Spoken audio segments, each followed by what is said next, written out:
நான் எம்பி கிட்ட இருந்து தொடங்குறேன். இன்றைக்கு பட்ஜெட் நீங்கள் எம்பிஸ்லாம் எப்படி பார்க்குறீங்க இதை? மற்ற மாநில எம்பிக்கள் என்ன ரியாக்ஷன்ஸ் கொடுத்துருக்குறாங்க? உங்களுடைய பார்வை முதல் கட்டமாக என்னவா இருக்குது டாக்டர்? அனைவருக்கும் வணக்கம். இந்த பட்ஜெட் நாங்க எதிர்பார்த்ததுதான் நடந்திருக்கிறது. அதாவது இது என்டிஏவோட பட்ஜெட் அப்படின்ற மாதிரி தான் நாங்க பார்க்கிறோம். இது இந்தியா பட்ஜெட் இல்லை. அதாவது நீங்க பார்த்தீர்கள் என்றால் அவர்களுக்கு ஆதரவு கொடுத்து கொண்டிருக்கும் பீகார், ஆந்திரா போன்ற மாநிலங்களுக்கு கூடுதலாக ஒரு நிதி ஒதுக்கீடை செய்து இங்க இந்த பட்ஜெட்ல குறிப்பாக தமிழ்நாட்டுக்கு அப்படின்னு பாத்தீங்கன்னா தமிழ் என்றோ தமிழ்நாடு என்றோ ஒரு ஒரு வார்த்தை கூட குறிப்பிடாமல் ஒரு பட்ஜெட் அப்படின்றது நிகழ்த்தி இருக்கிறார்கள். இதை போல பல மாநிலங்கள், அதாவது மகாராஷ்டிராலையும் ஒதுக்கப்பட்டிருக்கிறார்கள் அப்படின்றதுதான் அவங்களுடைய பார்வையா இருக்கு. இது இந்த கூட்டணியை தக்க வைத்துக் கொள்வதற்காக போடப்பட்ட பட்ஜெட். இது ஒரு பினான்சியல் பட்ஜெட் கிடையாது. இது ஒரு பொலிட்டிக்கல் பட்ஜெட் இப்படின்றதுதான் நாங்க பாக்குறோம். இதுல சாமானிய மக்களுக்கு கூட எந்த அளவுக்கு ஒரு பயன் பெறும் அப்படின்றது தெரியல. ஏன்னா நீங்க பாத்தீங்கன்னா இந்த நடுத்தர மக்கள், மிடில் கிளாஸ் அப்படின்றது இந்த long term capital gains, short term capital gains இதெல்லாம் கூட கூடுதலா போட்டிருக்காங்க. வருமான வரியில ஒரு சலுகை அப்படின்றத கொடுத்துருக்காங்க. அது ஆனா ஒரு ஒரு குடும்பத்திற்கும் ஒரு 17,000 ரூபாய் அப்படின்ற அளவுக்கு அது ஒரு சேமிப்பு வரும் அப்படின்னு சொல்றாங்க. அது என்ன அளவுக்கு இருக்கும் அப்படின்றது ஃபினான்ஸ் எக்ஸ்பர்ட்ஸ் அப்படின்றத அவங்க கிட்ட தான் டிஸ்கஸ் பண்ணி பார்க்கணும். ஏன்னா சரியா நாங்களும் இப்பதான் பார்த்துருக்கோம். இதனால் ஒரு தமிழ்நாட்டிற்கு கண்டிப்பாக இந்த பட்ஜெட்டில் சொல்லிக்கொள்ளும் அளவிற்கு எதுவுமே கொடுக்கப்படவில்லை. அது பெயரே குறிப்பிடப்படவில்லை அப்படின்றது மிக வருத்தத்தை தருகிறது. அதுக்கு காரணமா என்ன பார்க்குறீங்க டாக்டர்? இப்போ நிறைய மாநிலங்கள் பெயர் நீங்களே குறிப்பிட்டீங்க. எந்த மாநிலங்களுக்கும் பெரிய திட்டங்கள் இல்லை. தமிழ் எப்போதும் தமிழ் குறித்த செய்யுள், புறநானூறு, திருக்குறள் ஏதாவது ஒன்றையாவது இதுவரைக்கும் மேற்கோள் காட்டப்பட்டிருக்கும். இந்த முறை அதுவும் கூட இல்லை அப்படிங்கிறது காரணமா நீங்க என்ன பார்க்குறீங்க? அதாவது அவர்களுக்கு தமிழ்நாட்டின் மீது, குறிப்பாக இங்க தமிழ் மக்கள் இந்தியாவில் எல்லா இடத்திலேயுமே கால் பதித்து விட்டோம், தமிழ்நாட்டில் ஒரு இடம் கூட வெற்றி பெற முடியவில்லை அப்படின்றது அவர்களுக்கு கண்டிப்பாக அது ஒரு மன வருத்தத்தை அளிக்கும். ஆனால் ஒரு அரசியல் கட்சியை சார்ந்தவர்கள் நீங்கள் அரசாங்கத்திற்கு வரும்பொழுது நீங்கள் ஒரு அரசியலாக பார்க்காமல் நாட்டில் தமிழ்நாடு எந்த அளவிற்கு ஒரு நிதியில் நமக்கு எந்த அளவுக்கு ஒரு பங்களிப்பு இருக்கு, எந்த அளவுக்கு நம்ம இந்த டாக்ஸஸ்ல நம்ம கான்ட்ரிபியூட் பண்றோம் அப்படின்றத பார்த்து அதுக்கேற்ற மாதிரி இது தொடர்ந்து நாங்கள் சொல்லிக் கொண்டிருக்கிறோம். இப்போது ஊடகங்கள்ல கூட பல இடங்கள்ல அது சொல்லிட்டு இருக்காங்க. அதாவது நாங்கள் ஒரு 100 ரூபாய் கொடுத்தால் எங்களுக்கு திருப்பி கொடுக்கப்படுவது அப்படின்றது ஒரு 25 30 ரூபாய்க்குள்ளாரதான் கொடுக்குறீங்க. ஆனா பீகார் போன்ற மாநிலங்களுக்கு ஒரு 100 ரூபாய் கொடுத்தால் ஒரு 900 ரூபாய் வரைக்கும் கொடுக்கிறீர்கள்.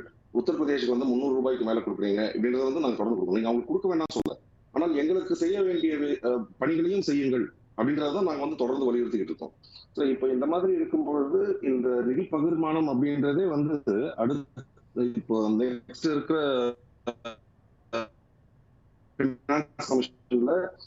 கொடுத்து தமிழ்நாட்டிற்கும் மற்ற மாநிலங்களுக்கும் ஓரளவுக்கு நீங்க கண்டிப்பாக நீங்கள் ஒரு அதிகப்படுத்தி கொடுக்க வேண்டும் அப்படின்றதான் நாங்க பார்க்கிறோம். அண்ட் அவர்கள் இதை அரசியலாக பார்க்காமல், இப்ப ஒண்ணும் இல்லை, இப்ப திராவிட முன்னேற்ற கழகம் ஆட்சிக்கு வந்த பின்பு எங்கள் முதலமைச்சர் அவர்கள் எங்களுக்கு வாக்களிக்காதவர்களுக்கும் சேர்ந்து பணி செய்வோம் அப்படின்றதான் அவர் குறிப்பிட்டிருந்தாரு. அதே போல சட்டமன்ற உறுப்பினர்கள் அனைவரையுமே, அதாவது அது பாகுபாடு இல்லாமல், அதுக்கு நீங்க திமுகவா அதிமுகவா இல்ல எதிர்கட்சியில் இருக்கும் அணியை சேர்ந்தவர்களா என்று பார்க்காமல் ஒவ்வொரு சட்டமன்ற தொகுதியிலும் 10 பணிகள், முக்கியமான பணிகள் செய்யப்பட வேண்டியவை என்ன அப்படின்றத கொடுத்து அது எல்லாத்தையுமே துரிதப்படுத்துவதற்காக அதிகாரிகளிடம் பேசி அதை செய்யறாங்க. ஆனால் இங்கே பார்த்தீர்கள் என்றால் யாரெல்லாம் அவர்களுக்கு வாக்களிக்கவில்லையோ, குறிப்பா உத்தரப்பிரதேஷ்லயே இந்த வாட்டி அவர்களுக்கு ஒரு பெரும் ஏமாற்றத்தை கொடுத்திருக்கிறார்கள் என்பதனால் உத்தரப்பிரதேசுக்கே எதுவும் பெருசா பண்ணாங்களா அப்படின்றது தெரியல. அந்த அளவுக்கு அவர்களுடைய காழ்ப்புணர்ச்சியை காண்பிக்கிறார்கள். அதே போல ஒரிசாவுக்கு பாத்தீங்கன்னா அங்கே அவர்கள் பெரும் வெற்றியை பெற்றிருக்கிறார்கள். மாநிலத்தில் ஆட்சிக்கு வந்திருக்கிறார்கள் என்பதற்காக அது ஒரு அல்டிமேட் டெஸ்டினேஷன் அப்படின்னு சொல்லி ஏதோ புதுசா பேர் சொல்லி அங்க பாத்தீங்கன்னா கோயிலா தான் கட்டுறாங்க. அது அதை ஏதாவது ஒரு பள்ளிக்கூடங்கள் இல்லாட்டி ஒரு யூனிவர்சிட்டிஸ் இது மாதிரி டெவலப் பண்றாங்க, எஜுகேஷனுக்காகவோ ஹெல்த் கேருக்காகவோ பண்றாங்கன்னா கூட பரவாயில்ல. திருப்பி திருப்பி அவர்கள் வந்து அரசியல் பாத்தீங்கன்னா மதத்தை வைத்தும் கடவுள்களை வைத்துத்தான் அவர்கள் அரசியல் செய்து கொண்டிருக்கிறார்கள்.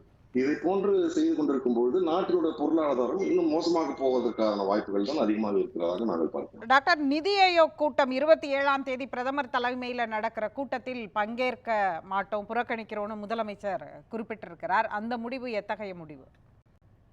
இல்ல அதாவது எனக்கு இது தெரியல. ஏன்னா இந்த நிதி ஆயோக் கூட்டம் அப்படின்றது இருக்கு அப்படின்றது தெரியும். அண்ட் முதலமைச்சர் அவர்கள் டெல்லி வருவதாக ஒரு இல்ல, செய்தியும் வந்தது. சற்று முன் நீங்க இதுக்கு ரெடி ஆயிட்டு இருக்கும் போதுக்கு ஒரு ஹாஃப் அன் அவருக்கு முன்னாடி தான் முதலமைச்சர் பத்திரிகையாளர் சந்திப்புல குறிப்பிட்டார்.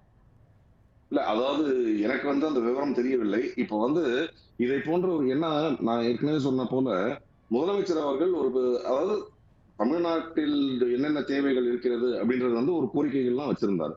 ஆனா நீங்க வந்து தமிழ்நாடுன்ற எந்த எதுவுமே சொல்லாம நீங்க வந்து ஒரு பட்ஜெட்டை தாக்கல் செய்திருக்கிறீர்கள்.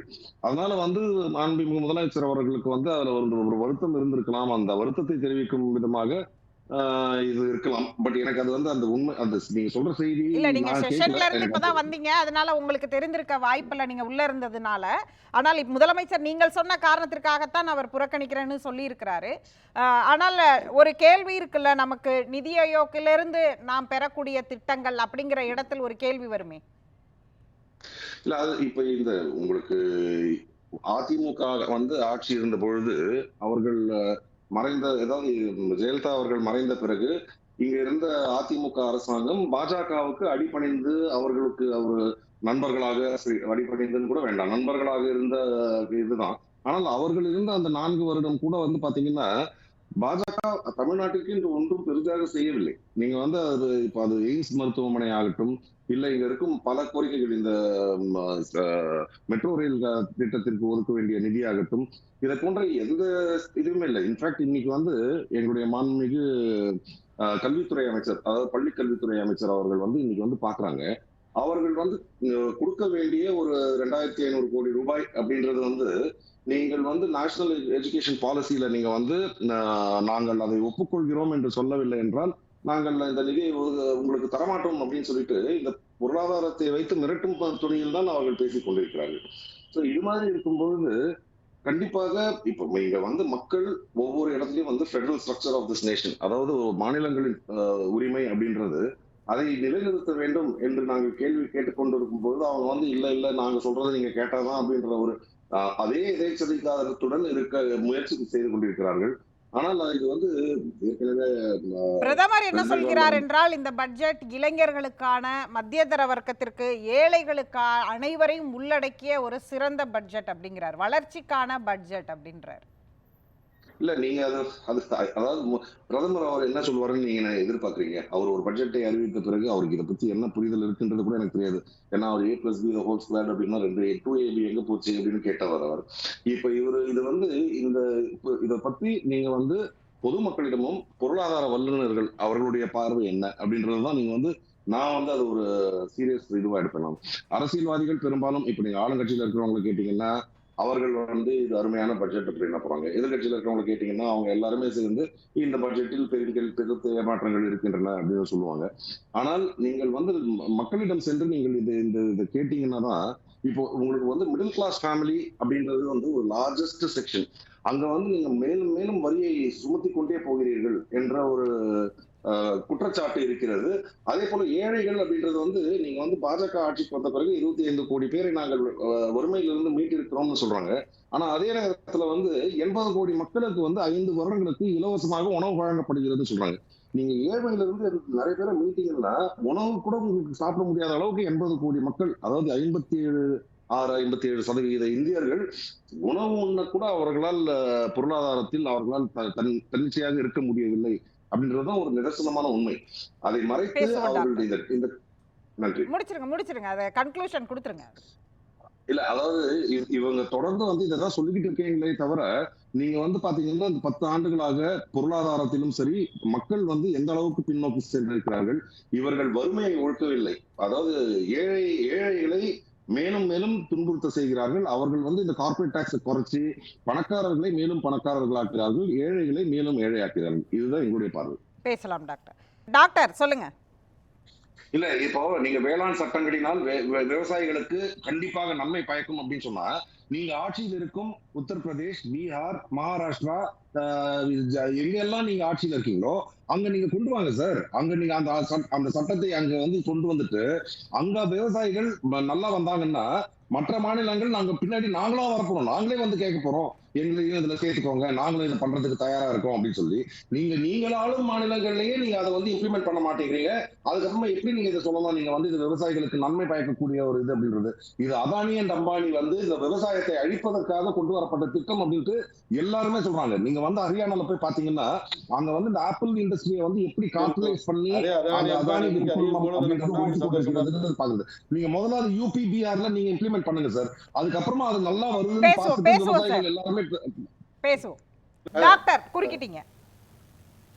இல்ல இப்போ அதாவது இந்த சிஎஸ்ஆர், அதாவது இந்த 500 தனியார் கம்பெனி, அதாவது பப்ளிக் செக்டார் கம்பெனிஸ், அதுல வந்து 1 கோடி வேலை வாய்ப்புகள் அப்படின்னு சொல்லிட்டு அதை பத்தி எல்லாரும் பேசிட்டு இருக்காங்க. அதை வந்து இவர்களுடைய சாதனையாக சொல்கிறார்கள். ஆனால் அதுல உண்மையில என்ன நடக்குது அப்படின்னா, 1 கோடி மக்களுக்கு 5 வருடத்தில் வேலை வாய்ப்புனா வருஷத்துக்கு 20 லட்சம் பேருக்கு வேலை வாய்ப்பு. இந்த 5 வருஷத்துல நீங்க வந்து 1 கோடி பேருக்கு வந்து வேலை வாய்ப்பு கொடுக்கறப்போ அந்த 20 லட்சம் பேருக்கு அப்படின்னு சொல்லி போட்டீங்கன்னா அதுல வந்து அவங்க எங்கிருந்து அவங்களுக்கு அந்த சம்பளம் 5000 ரூபாயோ 6000 ரூபாயோ கொடுக்கப்படுகிறது. ஒரு இளைஞருக்கு ஒரு வருடத்திற்கு 60,000 இதுதான் கொடுக்கப்படுகிறது. இல்ல ஒரு நிமிஷம் நான் சொல்லி முடிச்சிடறேன். ஆனா அந்த ஒரு வருடத்திற்கு பிறகு அவர்களுக்கு வந்து வேலை வாய்ப்பு வேற எங்கேயாவது கிடைக்குமா அப்படின்னு பாத்தீங்கன்னா இன்னைக்கு நீங்க பேசுறப்போ நான் எப்பவுமே நடுவில் இன்டர்வியூ பண்றது பேசிட்டு இருக்கேன். நான் பேசி முடிச்சிடறேன், தாராளமா நீங்க என்ன வேணாலும் சொல்லுங்க சார். இல்ல இப்ப அதை வந்து அந்த சம்பளம் எங்கிருந்து கொடுக்கப்படுகிறது என்றால் அது சிஎஸ்ஆர் அப்படின்னு ஒதுக்கப்பட்டு இருக்கிற அந்த நிதியில இருந்து நீங்க கொடுக்கலாம் அப்படின்னு சொல்றாங்க. சிஎஸ்ஆர் என்பது எங்கே வந்து ஒரு நிறுவனம் அங்கே இருக்கும் சுற்றுச்சூழலை பாதிக்கும் விதத்தில் இருக்கும் அந்த மாதிரி பாதிப்புகள் இருப்பவர்களால் அங்கே இருக்கும் மக்களின் நலனுக்காக அப்படின்னு சொல்லிட்டு அரசாங்கத்தால் ஒதுக்கப்பட்டது, கான்ஸ்டிடியூஷனலி ப்ரொவைடட் அப்படின்றதுதான் அது. அந்த காசை எடுத்து நீங்க வந்து உங்களுடைய, அதாவது வேலை வாய்ப்பை உங்களுக்கு உருவாக்க தெரியாததினால் அதற்கு தண்டனையாக அங்க இருக்கும் சுற்றுவட்டாரத்தில் இருக்கும் மக்களை எல்லாம் தண்டிக்கும் விதமாக இதை செய்து கொண்டிருக்கிறார்கள். அதே போல வந்து எம்எஸ்எம்இ பத்தி சொல்லிட்டு இருக்காங்க. எம்எஸ்எம்இ அப்படின்றதுல வந்து இந்த வேலை வாய்ப்புகளை உருவாக்குவதில் ஒரு பெரும் பங்கை வகிப்பது அப்படின்றது வந்து இந்த எம்எஸ்எம்இ. இந்த எம்எஸ்எம்இல வந்து நீங்க பாத்தீங்கன்னா 6.3 crore, இது வந்து டாட்டா கரெக்டான்றது இந்த ரகுநாதன் சார் சொல்லட்டும், 6.33 crore இண்டஸ்ட்ரீஸ், என்டர்பிரைசஸ் அப்படின்றது இருக்குன்னா அதுல 6.3 கோடி என்டர்பிரைசஸ் வந்து micro industries. 99% are micro industries. அந்த மைக்ரோ இண்டஸ்ட்ரீஸுக்குன்னு சொல்லி தனியா ஒரு அமைச்சகம் அமைக்க வேண்டும் என்று நான் பார்லிமெண்ட்லயே பேசினேன். ஆனால் அதை பற்றி அவர்கள் எதுவும் சொன்னதில்லை. அவர் கேட்டார் இல்லைங்களா, ஒரு பேங்க் தனியாக அதற்காக தொடங்க வேண்டும். அது மிக மிக முக்கியமானது. அதாவது அவர்கள் மைக்ரோ இண்டஸ்ட்ரீஸ் மட்டும்தான் லோன் கொடுப்பார்கள். அதாவது ஒரு கம்பெனிக்கும் 1 கோடி ரூபாய் அப்படிங்கறது கொடுக்கிற மாதிரி பண்ணாதான் வந்து நீங்க வந்து வேலை வாய்ப்பை உருவாக்க முடியும். ஸ்கில்லிங் மட்டும் பண்ணிட்டு நீங்க வந்து கம்பெனிஸ் யாரும் ஸ்டார்ட் பண்ண மாட்டேங்க, மூடிட்டு போறாங்க அப்படின்னா எங்கிருந்து வேலை வாய்ப்பு வரும்? பேசலாம்.